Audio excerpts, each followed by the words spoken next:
Hi friends, welcome back to my channel. मेरा नाम है सुनील और आज हम डिस्कशन करने वाले हैं कोर 11 के बारे में, वो है वेब टेक्नोलॉजीज। तो पिछले वाले वीडियो पे मैं थोड़ा सा आपको ठीक से बता नहीं पाया कि कंप्यूटर ग्राफिक्स के अंदर क्या क्या होता है, पर जब तक आप खुद नहीं एक्सप्लोर करोगे उसके कंटेंट के अंदर, आपके सिलेबस के हिसाब से टीचर आपको नहीं बताएंगे कि क्या क्या होता है, तो आप कुछ नहीं कर पाओगे। इसलिए मैं सिर्फ ऊपर ऊपर से बता दिया, क्योंकि उसके अंदर कंटेंट में बहुत सारी चीज़ें होते हैं। जितना आपको टीचर बताएंगे, आपके कॉलेज के टीचर हो या आपके इंस्टीट्यूट के टीचर हो, तो उसके हिसाब से आपको लिखना पड़ेगा। जैसे कि algorithm for line and circle, इसके अंदर 2 हो सकते हैं, 3 हो सकते हैं, 4 हो सकते हैं। तो मैं अपने हिसाब से जितना भी मुझे ठीक लगा, मैं उतना ही आपको बताया। तो ज़्यादा आप रेफर कर सकते हो तो वो कर लो। आपको टीचर से को पूछना पड़ेगा कि कितना हमारा सिलेबस के अंदर है। ओके, ये सिलेबस एक्चुअल नहीं है, इसके अंदर भी बहुत सारी चीज़ें होते हैं, तो वो सिर्फ टीचर को पता होता है और उसके हिसाब से आपको पढ़ना पड़ेगा। नहीं तो जितना भी आपको कॉलेज में पढ़ा रहे हैं उसका हेडिंग लिख के रख लो, आप यूट्यूब से या गूगल से सर्च करके ही पढ़ सकते हो। ओके, तो मैं भी नोट प्रोवाइड करूंगा तो आपको ईजी हो जाएगा पढ़ने के लिए। फिलहाल के लिए तो जितना हो सके आपको उतना पढ़ना चाहिए और ज़्यादा हैवी चीज़ें नहीं पकड़ना चाहिए। और अगर आप सेमेस्टर क्लियर करना चाहते हो तो आपको सभी पेपर में अच्छे मार्क्स लाने होंगे। पूरा अच्छा नहीं तो कोई बात नहीं, पर थोड़ा तो इतना मेंटेन करके रखना चाहिए, सीजीपीए एसजीपीए। ओके, तो वेब टेक्नोलॉजी को अभी डिस्कशन करेंगे। To learn the fundamentals of web designing, web designing क्या होते हैं उसके बारे में आपको जानना पहले चाहिए कि ये एक्चुअल में चीज़ होते क्या है। जितने भी आप पुराने चीज़ पढ़ेंगे, पुराने ऊपर ऊपर वाले पेपर पढ़ गए, कोर पेपर, तो आप कभी यूज नहीं करोगे, और कभी करोगे भी तो रेयरिंग होता है। और सी प्रोग्रामिंग हो गया, जावा हो गया, ये आप यूज करोगे।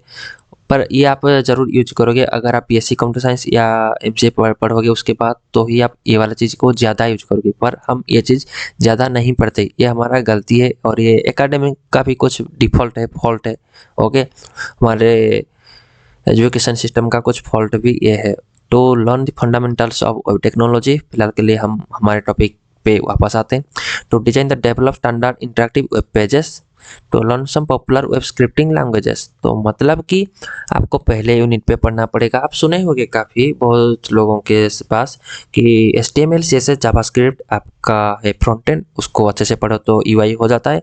और बैक एंड पे आपका बहुत सारी चीज़ें होते हैं, जैसे PHP, MongoDB और बहुत सारी चीज़ें हो गए। ओके, पर फिलहाल के लिए आपको तो PHP के बारे में जानना चाहिए। और वेब टेक्नोलॉजी के अंदर वेब एसेंशियल पे आपको आता है क्लाइंट सर्वर और कम्युनिकेशन। अगर आप दूसरे बैकग्राउंड से आए हो, बेसिक कंप्यूटर साइंस डायरेक्ट पकड़ गए हो, तो थोड़ा सा आपको एक्सप्लोर करना पड़ेगा कि एक्चुअली वेब नाम का जो सिंबल है या जो वेब चीज़ है वो क्या होते हैं, क्लाइंट क्या होता है, सर्वर क्या होते हैं, उसके बीच में कम्युनिकेशन कैसे एस्टैब्लिश होता है, उसको देखना पड़ेगा। इंटरनेट क्या होते हैं, बेसिक प्रोटोकॉल्स क्या क्या होते हैं इंटरनेट पे, उसके बारे में देखना पड़ेगा। और मैसेज कैसे जाता है, कैसे रिक्वेस्ट होता है, और उसी मैसेज को पढ़ के कैसे रेस्पॉन्स वेब सर्वर देता है, और हमको वही रेस्पॉन्स कैसे स्क्रीन पे दिखता है, उसके हिसाब से इसका केस स्टडी लिखा गया कि एक्चुअल में डॉक्यूमेंट्री के हिसाब से आपको देखना पड़ेगा कि ये चीज़ काम कैसे करता है। ओके, तो उसके बाद हम जाएंगे इंट्रोडक्शन टू HTML। HTML क्या होते हैं, HTML डोमेन्स क्या होते हैं, basic structure of HTML document. तो HTML का बेसिक सिंटैक्स जो होते हैं वो क्या होते हैं, कैसे डिफाइन करोगे, कैसे टैग्स होते हैं क्या क्या उसके अंदर, वो आपको देखना पड़ेगा। और मार्कअप टैग्स क्या होते हैं, हेडिंग क्या होते हैं, पैराग्राफ, ये बहुत सारे टैग होते हैं, पर इतना आपको नहीं पढ़ना है, आपको और ही बहुत सारी चीज़ें पढ़ना है।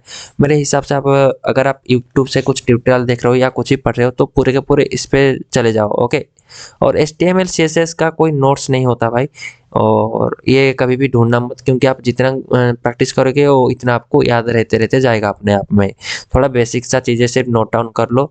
और मुझे बहुत मेरे टाइम पे भी मेरे फ्रेंड थे कि मुझे नोट प्रोवाइड कर दे HTML CSS का एग्जाम पे क्या लिखूँ। इस पे कुछ एग्जाम पे लिखने वाली चीज़ नहीं है, आप जितना प्रैक्टिस करोगे उतना चीज़ आप लिख पाओगे। ओके, मेरा ये वाला पेपर पे, वेब टेक्नोलॉजी के पेपर पे पूरे के पूरे फुल मार्क्स आए थे। शायद सिर्फ एक शॉर्ट क्वेश्चन का कहीं पे अगड़ बगड़ हुआ था, नहीं तो पूरे के पूरे थियोरी पे पूरा का पूरा फुल था। वाइवा पे भी, प्रैक्टिकल पे भी पूरा का पूरा फुल था। ओके, तो उसके हिसाब से आपको पढ़ना पड़ेगा कि टैग्स क्या क्या होते हैं HTML पे, एलिमेंट्स क्या होते हैं HTML पे, वर्किंग कैसे करता है HTML, और टेबल क्या होते हैं, लिंक्स कैसे कैसे बनाते हैं, इमेजेस कैसे डालते हैं, मल्टीमीडिया मतलब कैसे आप ऑडियो वीडियो इंक्लूड करोगे, फॉर्म्स कैसे बनाते हैं, उसका कंट्रोल्स क्या होते हैं, फॉर्म्स में कितने टाइप से चीज़ें होते हैं, उसका यूनिट्स जो बोलते हैं वो क्या होते हैं। तो इतना चीज़ आपको एचटीएमएल पे मान लो आपको 30% सीख जाओ तो हो जाएगा। ओके, कंप्लीट हो जाएगा।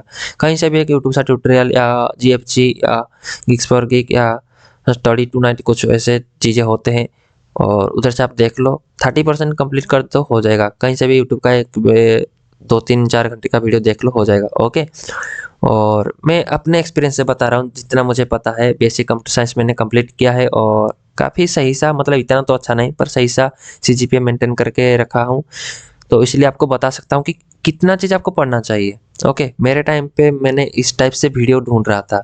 अभी मैं जिस टाइप सा वीडियो आपको बता रहा हूँ, सिलेबस क्या होते हैं, सिलेबस का डिस्कशन बता रहा हूँ, उस टाइप सा वीडियो मेरे टाइम पे नहीं था। मतलब 2-3 साल 3 साल पहले 4 साल पहले मुझे नहीं मिलता था। तो इसीलिए मैं ये चीज़ बना रहा हूँ। ओके, शायद किसी को हेल्प हो जाए।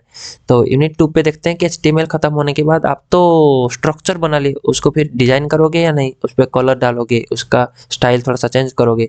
तो सीएसएस होता है स्टाइलिंग के पर्पज के लिए। ओके, सुंदर दिखेगा आपका, मतलब एक कंकाल हो गया, उसके ऊपर जो मांस लगेगा, चमड़ा लगेगा, वो होता है सीएसएस। ओके, आप डायग्राम पे देखे होंगे कहीं पे। तो सीएसएस का प्रॉपर्टी जो भी होते हैं वो आपको देखना पड़ेगा।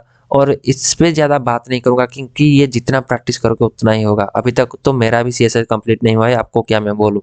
क्योंकि सीएसएस अगर आप 20% भी सीख जाते हो, कैसे यूज करते हैं, उसके बाद कोई ज़रूरत नहीं है बहुत सारी चीज़ें रट्टा मार के याद रखने की। ओके, आपको ऐसा ही कुछ भी ज़्यादा चीज़ नहीं आएगा। इस पे आप सोचोगे कि लॉन्ग क्वेश्चन कैसे आएगा। कुछ नहीं, सीएसएस का आईडी क्या होते हैं, कितने टाइप के सिलेक्टर होते हैं, एक लॉन्ग क्वेश्चन आता है हमेशा। सीएसएस का सिलेक्टर कितने टाइप्स का होते हैं उसके बारे में एग्जांपल के साथ लिखो, पहले ही बोल दे रहा हूँ। और सीएसएस का होता है बॉक्स मॉडल, ये एक लॉन्ग क्वेश्चन हो गया बॉक्स मॉडल। और ये बॉर्डर क्या होते हैं, उसका प्रॉपर्टीज, पैडिंग क्या होते हैं, मार्जिन क्या होते हैं, इसके बारे में पूछेगा।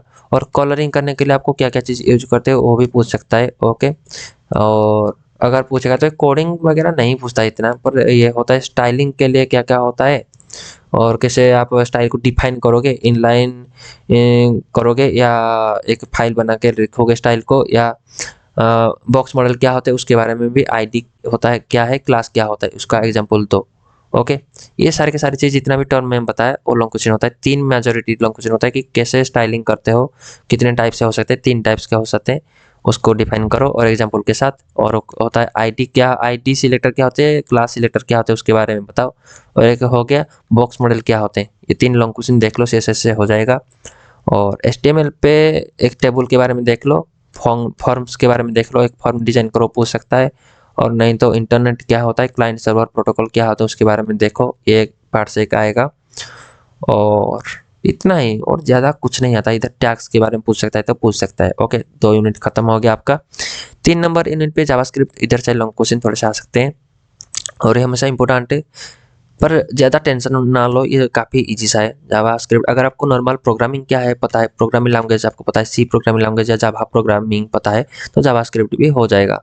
ओके, तो क्लाइंट साइड स्क्रिप्टिंग क्या होता है, what is JavaScript, JavaScript actual में होता क्या है, जावास्क्रिप्ट का वेरिएबल्स क्या होता है, फंक्शन क्या होते हैं, फंक्शन बहुत टाइप के होते हैं, 3-4 टाइप से होते हैं, देख लो।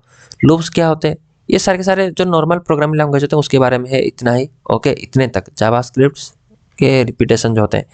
जावास्क्रिप्ट में ऑब्जेक्ट थोड़ा सा अलग है, और जावास्क्रिप्ट का ओन ऑब्जेक्ट, ऑब्जेक्ट मैंने बताया ऑब्जेक्ट थोड़ा सा अलग है, इसके बारे में पढ़ना पड़ेगा। और ये कि डॉम, डॉम मैनिपुलेशन जो होता है, डॉम एक लॉन्ग क्वेश्चन आता है, डॉक्यूमेंट ऑब्जेक्ट मॉडल एक लॉन्ग क्वेश्चन है। ओके, और फॉर्म वैलिडेशन भी एक लॉन्ग क्वेश्चन आ सकता है, अगर पूछ लिया तो आपको लिखना पड़ेगा।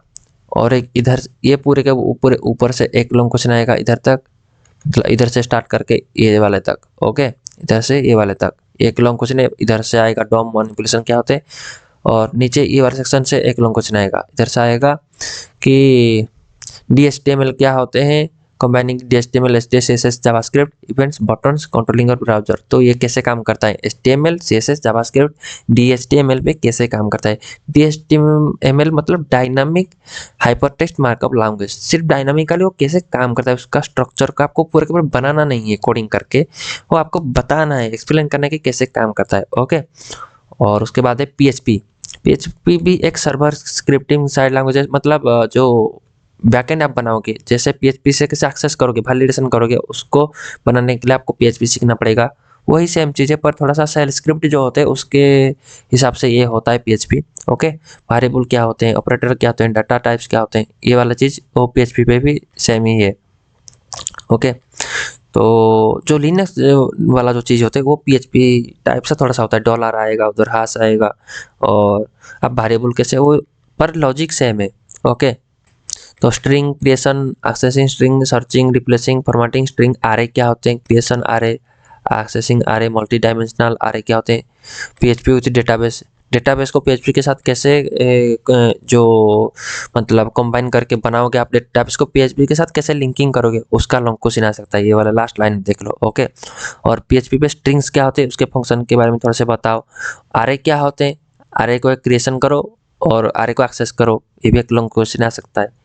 और लूप्स क्या होते हैं पीएचपी पे, उस वाले चीज़ को लिखो, ये भी लॉन्ग क्वेश्चन आ सकता है। मतलब लूप्स क्या कितने टाइप के होते हैं और सभी को एग्जांपल के साथ एक्सप्लेन करो। ओके, तो इतना ही चीज़ है, और ये 3-4 यूनिट हो गया। और प्रैक्टिकल पे आपको बताता हूँ, प्रैक्टिकल पे भाई आपको पूरे के पूरे बनाना ही पड़ेगा, ये कभी का किसी का कभी कंप्लीट नहीं होता, जितना प्रैक्टिस करोगे उतना ही होगा। ओके, और ये मत सोचो कि ये थ्योरी सब्जेक्ट, ये पूरे का पूरे आपका जितना प्रैक्टिस करोगे, जितना बनाओगे, वही उतना ही आपका क्लियर होगा। ये ऐसा सब्जेक्ट है, ऐसा नहीं कि प्रोग्रामिंग कोडिंग करो आपको लॉजिक याद आएगा, इस पे कुछ ज़्यादा मतलब लॉजिक लगाने वाली चीज़ नहीं है, जितना आप बनाओगे उतना ही होगा। जैसे आप मोबाइल पे गेम खेलते हो, तो जितना आप खेलोगे गेम उतना एडिक्टेड होके उस वाली चीज़ को गेम भी आपका प्रैक्टिस हो जाएगा, उसी टाइप का। इसको आप जितना बनाओगे उतना आपका प्रैक्टिस होगा। ओके, तो काफ़ी सही सा है, इसको आप लाइफ टाइम तक यूज करोगे अगर वेब डेवलपिंग पे जाओगे। तो इतना ही डिस्कशन करते हैं वेब टेक्नोलॉजी के बारे में। फिलहाल के लिए वीडियो को इतने पे रखते हैं, और वेबसाइट को जाके विजिट करना dowithmin.in, और थोड़ा सा एक्सप्लोर करना, उधर आपको नोट्स सारे के सारे मिल जाएंगे। ओके, तो इतने पे ही रखता हूँ, और मिलता हूँ आपको मैं और एक नेक्स्ट वीडियो पे और एक डिस्कशन के साथ। कोर 12 डिस्कशन करेंगे, उसके बाद सॉफ्टवेयर इंजीनियरिंग, ये पूरा का पूरा थ्योरी सब्जेक्ट है और काफ़ी इंपॉर्टेंट है, आपको जॉब इधर से ही मिलने वाला है इस वाले सब्जेक्ट से। ओके, तो ओके, इतने पे ही रहता हूँ। एक कमेंट कर देना नीचे, और वीडियो अच्छा लगे तो लाइक कर देना। मुझे जितना प्रॉब्लम हुआ था, फेस हुआ था, मैं +3 करने टाइम एक नॉर्मल सा गवर्नमेंट कॉलेज में किया था, तो मुझे जितना प्रॉब्लम हुआ था, मैं उसी प्रॉब्लम को आपको फेस करना ना पड़े, मेरे जो जूनियर होते हैं उनको फेस करना ना पड़े, तो उसका मुझे जितना लगता है मेरे हिसाब से मैं सोल्यूशन उसका बना रहा हूँ। ओके, तो मुझे लगता है कि आपको ये हेल्पफुल हो सकता है। अगर सही लगे तो एक फीडबैक के हिसाब से एक नीचे कमेंट करके जाना। तो रहता हूँ, थैंक यू।